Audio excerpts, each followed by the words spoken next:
네, 안녕하세요. 오늘도 여러분께 수익을 남겨드릴 맛있는 마코인입니다. 반갑습니다.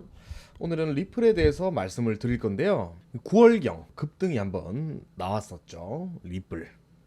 비트 보시면 올해 9월이 여기죠. 이 9월경 급등이 한번 나왔었고, 그리고 밑으로 계속 지금 내려오고 있는 그런 차트입니다. 그래서 과거 이제 작년 9월부터 해서 작년 9월입니다. 2021년 9월부터 해서 내려온 이 하늘색 하락 추세선 따라서 이때까지 내려왔고요.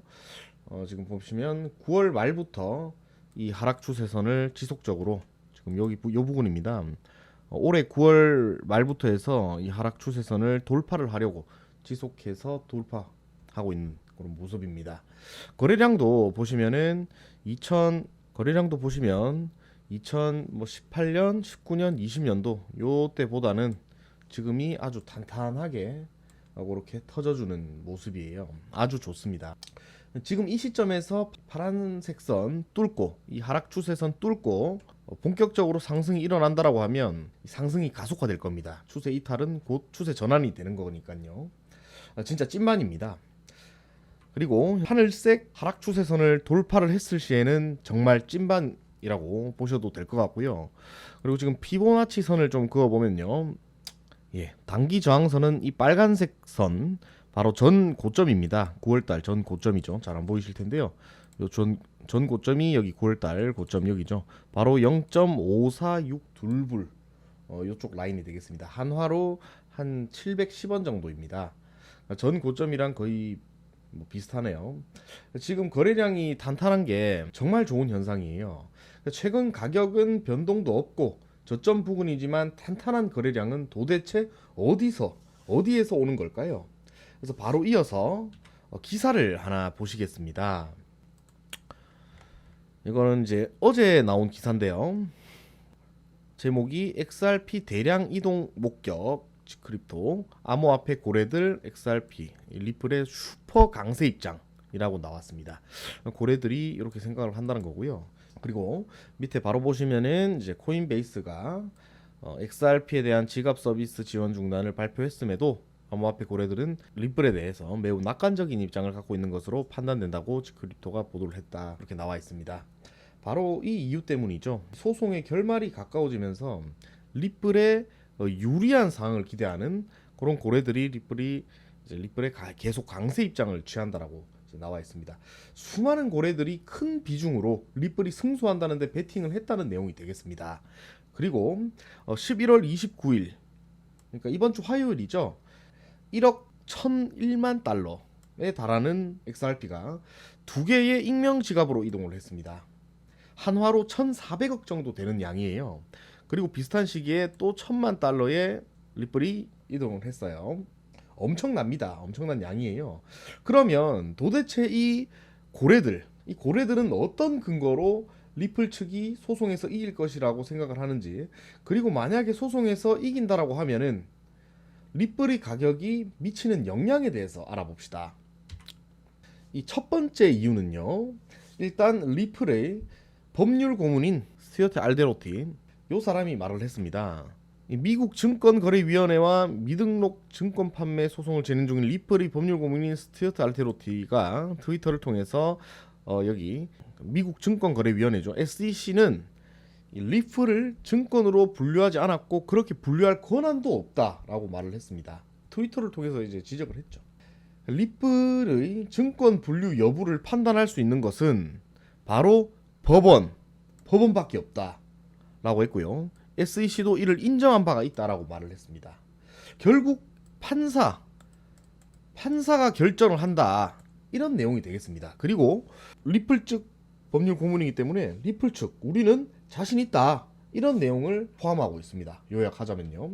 그리고 바로 다음 이제 사진을 보시게 되면요. 바로 이 SEC와 리플의 소송을 계속해서 추적해온 이 사람입니다.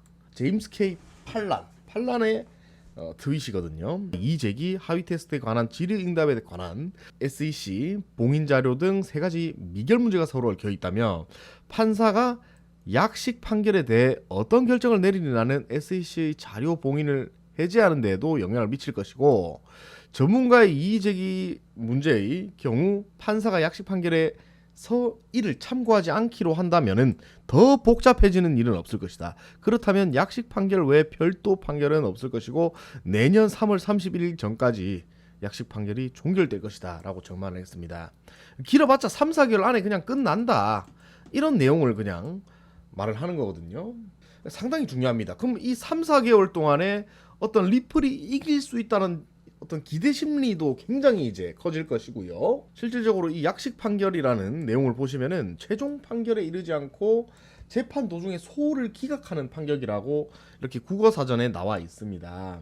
그냥 돌려 보낸다는 거죠. 이 내용 같은 경우에는 틀린 말이 하나도 없어요. 정말로. 결국 이런 방향성으로 재판이 흘러갈 것이고, 이 SEC가 가지고 있는 뭐 어떤 혹시나 하는 내용 전혀 없을 것으로 보여집니다. 아무쪼록 이런 약식 판결에 대한 내용이 나온다는 것만으로도 아주 좋은 그런 리플의 호재라고 보실 수가 있겠습니다. 그리고 또 다른 호재는 이 리플에 유리한 아미쿠스 브리프를 제출한 기업 및 기관이 12곳 이상입니다. 이 코인베이스를 포함해서요. 12곳 이상. 뭐 무려 12곳이다 이 말이죠. 이 아미쿠스 브리프는 이제 약간 어떤 탄원서 이런 느낌입니다. 밑에 뜻이 나와 있습니다. 제3자 조언이나 정보를 담은 그런 법률 문서를 전달하는 것을 뜻한다 라고 나와 있죠. 이런 것들이 법정에서 상당히 어떤 보너스 요인으로 적용이 되거든요, 실제로. 그리고 이 소송이 3, 4개월 안에 끝나겠지만 끝나기만을 기다리고 있는 그런 조직이 있습니다. 바로 뱅크 오브 아메리카입니다. 뱅크 오브 아메리카가 이제 리플의 어떤 소송이 끝나기를 기다리고 있다라고 합니다. 그 이유는 뭐겠습니까? 바로 이 리플과 파트너십을 체결하기 위해서 끝나기를 기다리고 있다. 뭐 이런 내용입니다. 그리고 마지막으로 좀 어떤 단기적인 악재가 하나 있습니다. 보시면은 뭐 바로 전사진에 코인베이스가 브리프를 전달을 했다라고 나와 있지 않았습니까? 근데 이 코인베이스에서 또 이게 웃긴 게 단기적인 악재예요. 코인베이스의 어떤 지갑 지원을 중단을 한다, 뭐 이런 내용이거든요. 요거는 뭐 3일 전에 올렸던 이더리움 클래식도 이제 지갑 지원을 중단한다라고 이제 나와 있었잖아요. 그중에 여기 또 리플이 또 포함이 되어 있네요. 리플이. 요거는 뭐 아무래도 단기적인 악재가 되겠습니다. 그래서 뭐 코인베이스가 엄청 거대한 건 아니지만 그래도 나스닥에 상장되어 있고 거래소 규모도 뭐 조금 되는 곳이기 때문에 아무래도 뭐 악재로 작용할 수가 있겠죠. 뭐 이렇게 되겠습니다. 하지만 오늘 영상의 어떤 그 결론을 좀 말씀을 드리자면요, 고래들이 움직인다는 어떤 그 이런 기사를 좀 먼저 말씀을 드렸잖아요. 요게 이제 상당히 중요한 부분이고요. 이 큰 자금으로 매집을 시작한다는 건 보통 어느 정도 바닥에 근접했다는 것을 보여줍니다. 지금 가격이요. 이 고래들은 항상 먼저 움직이거든요. 그리고 결국 리플에게 현재 유리한 쪽으로 재판이 진행이 된다라고 하면은 그때는 정말 앞을 가로막을 것이 없습니다. 대기만성하는 거죠. 대기만성. 아무쪼록 오늘은 리플에 대해서 좀 알아보았고요. 즐거운 일요일 보내시기 바라겠습니다. 영상 봐주셔서 감사합니다. 구독과 좋아요 부탁드리겠습니다.